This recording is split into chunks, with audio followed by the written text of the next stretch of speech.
Assalamualaikum warahmatullahi wabarakatuh. Salam sejahtera bagi kita semua. Shalom, Om Swastiastu, Namo Buddhaya, Salam Kebajikan.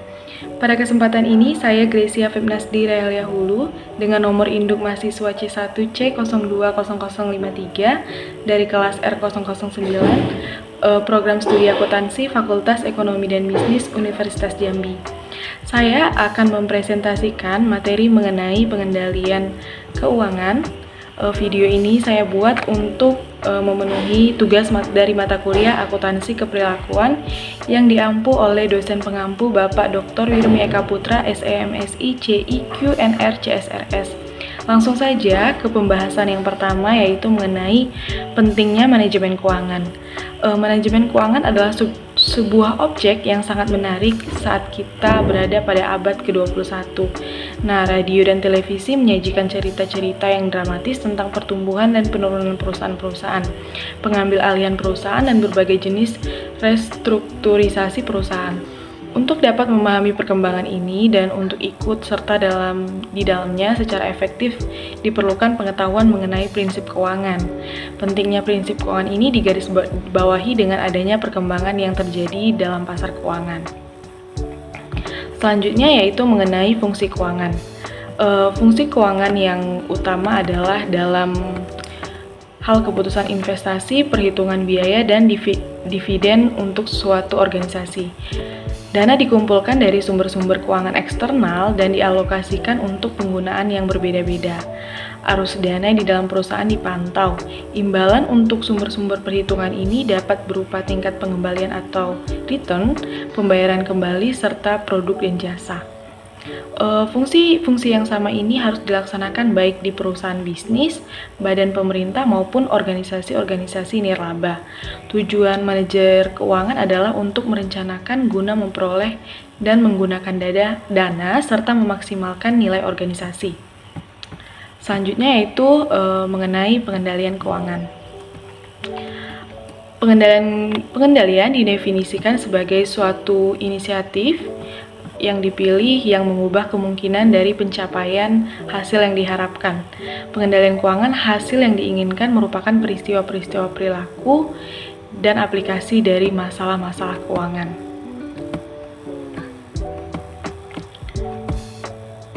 Pengendalian telah didasarkan pada konsep kepercayaan dan kemungkinan. Para manajer membutuhkan suatu keyakinan tentang cara dunia mereka bekerja dan dampak-dampak yang mereka harapkan dari suatu inisiatif yang dipilih. Nah, dalam memilih pengendalian keuangan, manajer harus mendasarkan pilihan mereka pada kepercayaan dan pengalaman-pengalaman masa lalu mereka. Ketika sistem pengendalian itu dirancang secara tepat untuk menghasilkan informasi akuntansi yang akurat dan andal, maka secara tradisional fokus sistem pengendalian terletak pada 7 faktor ini. Yang pertama yaitu memperkerjakan karyawan yang akan melaksanakan tanggung jawabnya dengan kompeten dan penuh integritas.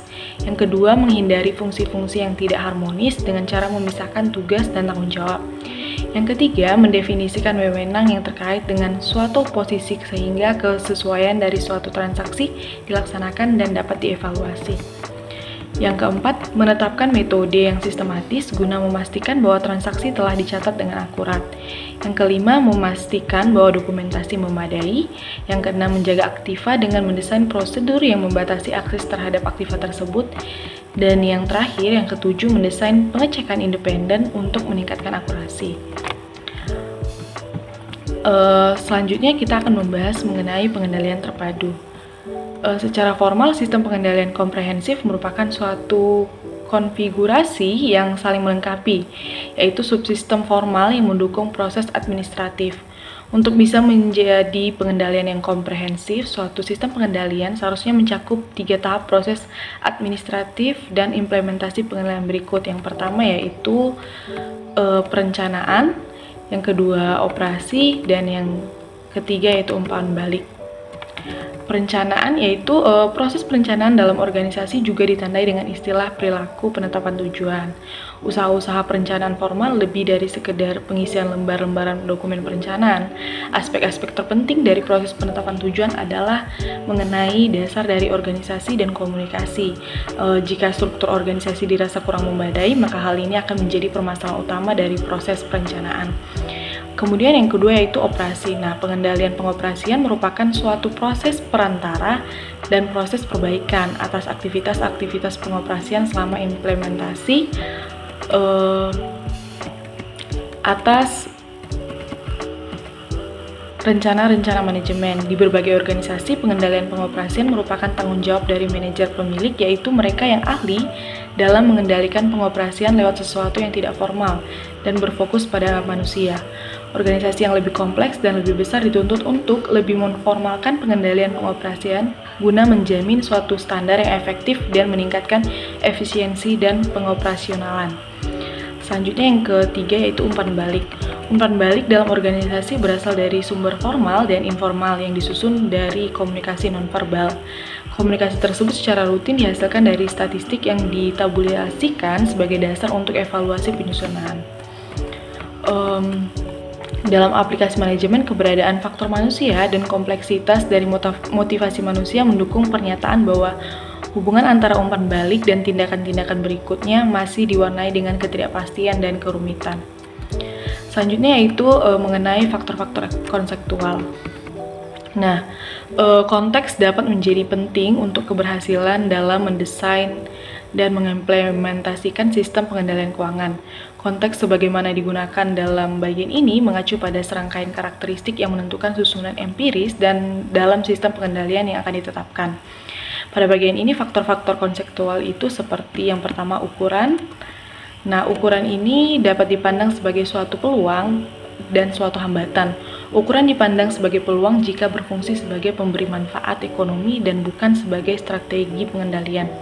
Ukuran dapat menjadi suatu hambatan jika pertumbuhan ekonomi menyebabkan terjadinya eliminasi terhadap strategi pengendalian.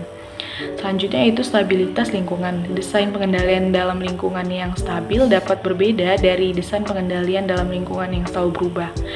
Derajat stabilitas lingkungan dapat ditingkatkan dengan memilih alat-alat yang tepat terhadap perubahan lingkungan seperti pengenalan sejumlah produk baru, tindakan-tindakan pesaing yang melakukan metode produksi yang lebih baik atau efisien, atau inisiatif pihak pengambil keputusan yang mempengaruhi unit-unit kerja.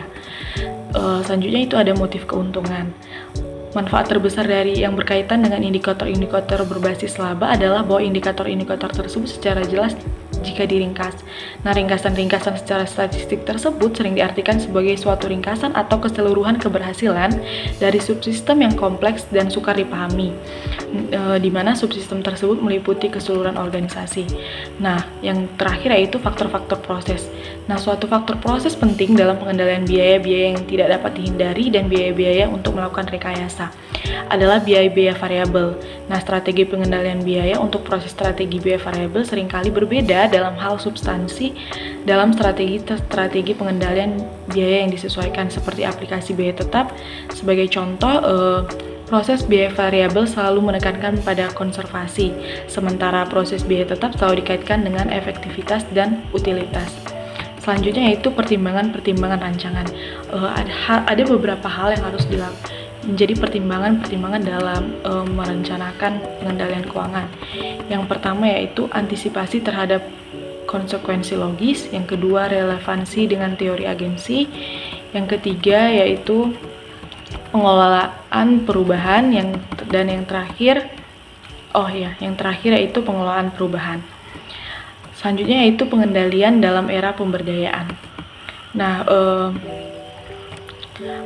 para manajer cenderung untuk mengartikan pengendalian secara sempit, seperti mengukur kemajuan terhadap rencana untuk menjamin pencapaian tujuan yang telah ditentukan. Suatu sistem pengendalian diagnostik hanya merupakan salah satu unsur pengendalian. 3 unsur yang lain sama pentingnya dalam lingkungan bisnis dewasa ini adalah sistem kepercayaan, sistem batasan, dan sistem pengendalian interaktif. Sistem pengendalian diagnostik para manajer menggunakan sistem pengendalian diagnostik untuk memonitor tujuan dan profitabilitas serta untuk memastikan kemajuan ke arah target seperti pertumbuhan laba dan pangsa pasar secara berkala. Para manajer menilai output dan membandingkan dengan standar kinerja pada saat itu. Umpan balik memungkinkan manajemen untuk menyesuaikan input dan proses sehingga kedepannya nanti lebih mendekati tujuan. Nah, yang kemudian sistem kepercayaan. Perusahaan menggunakan sistem kepercayaan selama bertahun-tahun dalam upayanya untuk menegaskan nilai-nilai dan arah yang diinginkan oleh para manajer untuk diterapkan oleh karyawannya. Sistem ini mengarahkan perhatian karyawan pada tujuan utama bisnis, serta organisasi menciptakan nilai, upaya untuk mencapai tingkat kinerja organisasi, dan cara seseorang diharapkan untuk mengatur hubungan internal dan eksternal. Selanjutnya yaitu sistem batasan. Sistem ini didasarkan pada prinsip manajemen yang sederhana namun mendasar yang dapat disebut sebagai kekuatan pemikiran negatif. Memberitahu kepada karyawan mengenai apa yang tidak boleh dilakukan memungkinkan inovasi tetapi dalam batasan yang jelas. Selanjutnya yaitu mengenai sistem pengendalian interaktif. Sistem pengendalian interaktif ini merupakan sistem informasi formal yang digunakan oleh para manajer untuk melibatkan diri secara terus-menerus dan personal dalam keputusan bawahan. Para manajer senior berpartisipasi dalam keputusan bawahan, memfokuskan perhatian organisasional, serta belajar mengenai masalah-masalah strategi utama. Secara kolektif, keempat jenis pengendalian tersebut disusun dalam kekuatan yang saling mendukung satu sama lain karena organisasi menjadi lebih kompleks. Jika para manajer akan selalu berhubungan dengan kesempatan dan kekuatan kompetitif yang bertambah serta penurunan dalam waktu dan perhatian yang untuk mencapai keuntungan dari inovasi dan kreatif yang tidak dapat dicapai dengan mengorbankan pengendalian. Baiklah, terima kasih. Kita sudah sampai di ujung pembahasan. Terima kasih atas perhatian dan waktunya. Jika ada kata atau kalimat yang kurang berkenan, saya mohon maaf. Saya akhiri. Wassalamualaikum warahmatullahi wabarakatuh.